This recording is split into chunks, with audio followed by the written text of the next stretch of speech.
तूच घाल लहान मुलांचं बोलून त्यांच्या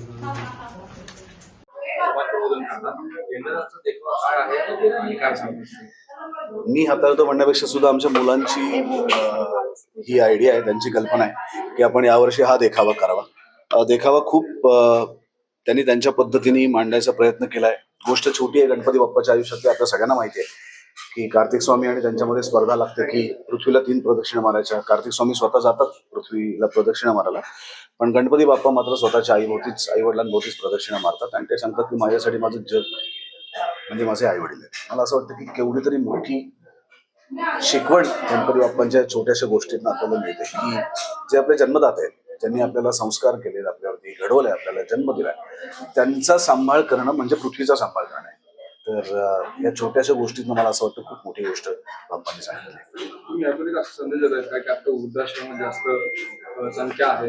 माझ्याकडे त्याची आकडेवारी नाहीये. मुद्दा असा आहे की अनेक लोक आपल्या आई वडिलांचा सांभाळ करत नाहीत, एका पॉईंट नंतर त्यांच्याकडे दुर्लक्ष करतात. मला असं वाटतं की मतभेद तुमच्या प्रत्येकाच्या घरामध्ये असताच.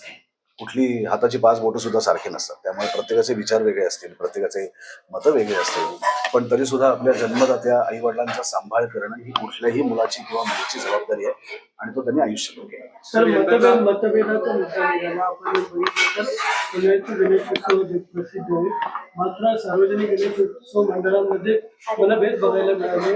विसर्जन मिरवणुकीच्या संदर्भात तुम्ही पहिला काही मिरवणूक करा, अशा पद्धतीने पुण्याच्या सार्वजनिक गणेशोत्सव मंडळाकडे तुम्ही आता तो नेमका मुद्दा काय मला माहिती नाही, त्याच्यामुळे बद्दल मी बोलणं फार योग्य होणार नाही, कारण त्याचा अभ्यास माझा नाहीये. पण गणेशोत्सवाची मिरवणूक मात्र वेळेत संपली पाहिजे या मताचं मी आहे.